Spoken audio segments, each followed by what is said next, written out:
एक महिला गड्ढा खुदवाती है, उस गड्ढे में अपने पति को जिंदा दफन करवा देती है, क्योंकि उसे विश्वास था कि उसका पति इस गड्ढे से अमर होकर बाहर निकल आएगा।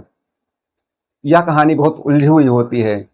आगे ये कहानी क्या मोड़ लेती है, हम आपको इसी वीडियो में बताने वाले हैं। दोस्तों नमस्कार, मैं रवरेश कुमार। तिरछी दास्तान में आप सबका बहुत बहुत स्वागत है। दरअसल ये कहानी है तमिलनाडु की। तमिलनाडु में चेन्नई के पास एक इलाका होता है करुणानिधि। करुणानिधि में नागराज नाम का एक व्यक्ति होता है। उसकी उम्र लगभग 45 वर्ष होती है। अच्छा खासा पढ़ा लिखा भी होता है। उसके परिवार में उसकी बीवी होती है और उसकी एक बेटी होती है जिसकी उम्र लगभग 22 वर्ष होती है। बेटी भी अच्छी खासी पढ़ी लिखी होती है, वह सरकारी एम्प्लॉय होती है। नागराज खुद स्वयं भी एक कंपनी में काम कर रहा होता है। बचपन से नागराज को पूजा पाठ में बहुत दिलचस्पी थी। वह अपने कामकाज को छोड़कर मंदिर में पूजा करने के लिए चला जाता था। आसपास के लोग जब भी कभी पूजा पाठ कराते तो नागराज को जरूर बुलाते। नागराज अपना सारा काम घर का छोड़ के उस पूजा में शामिल होने जरूर पहुंच जाता था। इसी तरह से इन लोगों की जिंदगी बीत रही थी। सब कुछ ठीक चल रहा था। जैसे जैसे समय बीत रहा था वैसे वैसे नागराज का पूजा पाठ में दिलचस्पी ज्यादा होने लगी थी। वह अपना घर का काम छोड़ के मंदिर में पहुंच जाता था पूजा करने के लिए। और मंदिर वहां से दूर होती है, घर से मंदिर दूर होती है। एक दिन नागराज सोच रहा होता है कि मंदिर अगर हमारे घर के आसपास में होती तो हमारा जो समय वहाँ उतनी दूर मंदिर में जाने में लगता है वो समय भी बच जाता और अच्छे से पूजा भी कर लेता, क्योंकि उतनी दूर जाने में हमारा समय ज़्यादा खर्च हो जाता है। नागराज कुछ दिन के बाद मंदिर अपने घर के बगल छोटी सी बनवा लेता है। उसी में पूजा पाठ करना शुरू कर देता है। उसके घर के लोग भी पूजा पाठ करते हैं। बीबी हुई और बेटी हुई, सब पूजा पाठ करने लगते हैं। जो आसपास के लोग होते हैं, उस गांव के लोग होते हैं, वो भी उस मंदिर में पूजा करने आते थे। नागराज कई कई घंटों तक बैठकर मंदिर में पूजा किया करता था और गांव के लोग देखते थे, बिल्कुल परेशान हो जाते थे नागराज की पूजा पाठ करने से कि इतना ज़्यादा समय पूजा पाठ में देता है। आस पड़ोस के लोग नागराज को मानते भी थे। कभी भी नागराज का उन लोगों से झगड़ा भी नहीं होता था। जब कुछ समय बीतता है तो नागराज एक दिन अपने पत्नी से कहता है कि देखो, हमारी देवी देवता से बात होने लगी है। देवी देवता हमसे डायरेक्ट बात करते हैं। जब यह बात उसकी पत्नी सुनती है तो बहुत खुश हो जाती है, खुशी के मारे झूम उठती है कि डायरेक्ट हमारे पति की बात देवी देवता से होने लगी है। अब तो हमारी सारी मनोकामना पूर्ण हो जाएंगी। यही बात जब नागराज अपने बेटी से बताता है तो उसकी बेटी अनसुना कर देती है, क्योंकि उसे इन बातों में विश्वास नहीं रहता है। इन भ्रामक बातों में विश्वास उसे नहीं रहता। जब अपने गांव के लोगों से बताता है, पास पड़ोस के लोगों से बताता है, तो कुछ लोग तो विश्वास करने लगते हैं और कुछ लोग ये बात कहकर टाल देते हैं कि ये कहने की बात है। जो लोग पूजा पाठ करते थे, पूजा पाठ में ध्यान देते थे, वो लोग तो विश्वास करते थे, बाकी लोग विश्वास नहीं कर रहे थे। फिर जब कुछ समय बीतता है तो अभी तक तो नागराज कह रहा था कि हमारी देवी देवता से बात हो रही है, देवी देवता हमसे डायरेक्ट बात कर रहे हैं।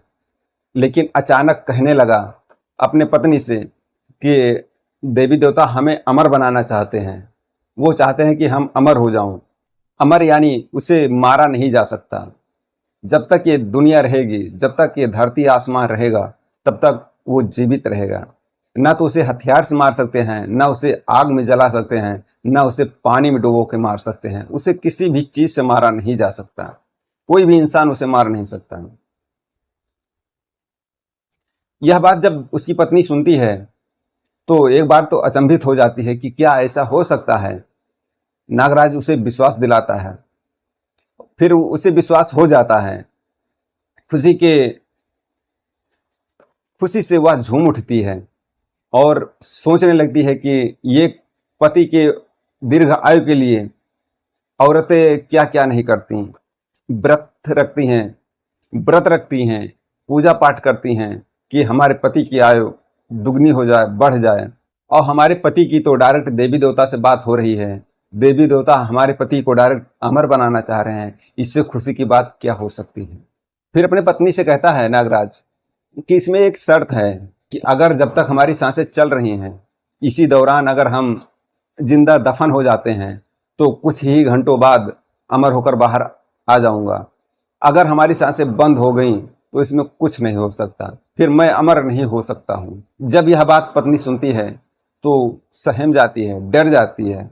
नागराज अपने पत्नी को विश्वास दिलाता है कि देखो इसमें कोई डरने की बात नहीं है, हमारी देवी देवता से डायरेक्ट बात हो रही है, हमें कुछ नहीं होगा, बस कुछ ही घंटों की तो बात है, कुछ ही घंटे बाद मैं अमर होकर बाहर आ जाऊंगा। नागराज अपने पत्नी से कहता है कि ये बात हमारे और तुम्हारे बीच रहनी चाहिए, किसी तीसरे के पास नहीं पहुंचनी चाहिए। वह अपने बेटी से भी नहीं बताता और ना ही पास पड़ोस के लोगों से ये बात बताता है, इस बात की जिक्र नहीं करता। दोनों अपने अंदर ये बात रखे रह जाते हैं। इसी तरह 10-15 दिन और बीतता है। तारीख आता है 16 नवंबर 2021। नागराज की बेटी रोज की तरह उस दिन भी अपने ड्यूटी के लिए चली जाती है। नागराज भी तैयार होकर अपने ड्यूटी निकल लेता है। अचानक कुछ ही देर बाद नागराज फिर वापस घर पहुंच जाता है। जब उसकी पत्नी देखती है तो वो बिल्कुल हैरान हो जाती है, परेशान हो जाती है कि इतनी जल्दी तो किसी दिन आए नहीं, आज इन्हें क्या हो गया जो इतनी जल्दी आ गए हैं, आखिर बात क्या है। वह अपने पति से पूछ बैठती है कि इतनी जल्दी आने का कारण क्या है, इतनी जल्दी आज क्यों आ गए हैं। नागराज दिल पे हाथ रख के कहता है कि देखो हमारे दिल की धड़कन बहुत तेज बढ़ रही है, लग रहा मैं मरने वाला हूँ, मुझे हार्ट अटैक आने वाला है। ऐसा करिए आप कि गड्ढा खुदवा कर मुझे जिंदा गड्ढे में दफन करवा दीजिए, नहीं तो मैं अमर नहीं हो पाऊंगा, मैं मर जाऊंगा। अगर मैं मर गया इस धरती पर तो अमर कभी नहीं हो सकता हूँ, इसलिए कि आपसे रिक्वेस्ट है कि गड्ढा खुदवाइए और हमें जिंदा उस गड्ढे में दफन करवा दीजिए, अगर हमें अमर देखना चाहती हो तो। पत्नी बहुत सोच में पड़ जाती है, डर जाती है, उसे डर लगने लगता है कि आखिर मैं करूं तो क्या करूं, मुझे कुछ समझ में नहीं आ रहा है, क्या करूं मैं। उसका जो पति होता है नागराज, वह फिर उसे विश्वास दिलाता है, फिर उसे रिक्वेस्ट करता है कि देखो मुझे कुछ नहीं होगा, अगर मुझे जिंदा दफन कर दोगी तो मैं अमर हो जाऊंगा, मुझे कुछ नहीं होगा। अगर मैं मर गया तो कुछ होने वाला नहीं है, फिर आप मुझे नहीं पा सकती हो। उसकी पत्नी जब यह बात सुनती है तो कहती है अच्छा ठीक है। वह बुलाती है मजदूर को, 2-3 मजदूर आते हैं। वह आंगन में गड्ढा खुदवाने के लिए कहती है तो मजदूर कहता है कि मैम किस लिए गड्ढा खुदवा रही हैं, किस साइज में गड्ढा खोदना है ये तो बताइए, उसी साइज में हम गड्ढा खोदें। वह कहती है कि देखो हमें सेफ्टी टैंक बनवाना है, उसी के लिए गड्ढा खुदवाना है। सेफ्टी टैंक के हिसाब से वो गड्ढा खोदते हैं मजदूर। जब गड्ढा खुद जाता है मजदूर को मजदूरी दे देती है और कहती है कि आप लोग जाइए, बाकी का सारा काम हम स्वयं कर लेंगे। मजदूर चले जाते हैं। वह जाती है अपने पति के पास, कहती है कि गड्ढा खुद कर तैयार हो गया है, बाकी आप जो करना चाहते हैं चलिए करिए। नागराज वहां से उठता है, आता है, गड्ढे में जाकर लेट जाता है और कहता है कि आप माटी ऊपर से डालिए। उसकी पत्नी जब गड्ढे में मिट्टी डालने लगती है तो उसकी आंखों से आंसू रुक नहीं रहे थे, झरझर झरझर बहने लगते हैं और धरती में समाने लगते हैं। जब गड्ढा पूरी तरीके से भर जाता है, लेवल में आ जाता है, तो पानी लगाकर हल्का सा लेप कर देती है, बिल्कुल समतल हो जाता है। जाकर वह कमरे में बैठ जाती है, उसी कब्र की तरफ मुंह करके बैठी होती है और इंतजार करती है कि अभी कुछ घंटों बाद मेरा पति इस कब्र से अमर होकर बाहर आ जाएगा। वह बैठी रहती इसी आस में। जब कई घंटे बीत जाते हैं तब भी नहीं निकलता। वो उसी तरफ को टकटकी लगाकर बैठी होती है उसे विश्वास था कि मेरा पति जो है कि अमर होकर बाहर आ जाएगा, क्योंकि देवी देवता से बात हो रही थी। जब समय और बीतता है, शाम होने को आता है, उसकी बेटी जो होती है वह अपने ड्यूटी से पहुंच जाती है घर। इधर उधर देखती है, कोई दिखता नहीं। कमरे में जाती है तो देखती है उसकी माँ बैठी हुई है कुर्सी लगाकर, उसी आंगन की तरफ मुंह करके। अपनी माँ से पूछती है कि माँ, ये रोज तुम पापा इतनी समय घर पर रहते थे, आज पापा कहाँ गए हैं? पापा नहीं दिख रहे हैं। उसकी माँ बोलती है, बेटी पापा गए हैं कुछ काम से बाहर, अभी आ जाएंगे, देर नहीं लगेगी, जाओ तब तक खाना खाकर लेट जाओ। बेटी चली जाती है। उसको क्या मालूम क्या हो रहा क्या नहीं हो रहा है, वो जाकर खाना खाकर सो जाती है। रात बीतने को आती है। वह जो उसकी पत्नी होती है नागराज की, उसी तरफ को निगाह करके बैठी होती है। उसे नींद नहीं आती, पलक नहीं झपकती है उसकी। सारी रात बीत जाती है। जब सुबह हो जाता है तब भी नागराज उस कब्र से बाहर नहीं आता है। फिर उसे डर सताने लगता है, चिंता होने लगती है कि अभी तक अमर होकर पति हमारे बाहर नहीं आए हैं, बात क्या है।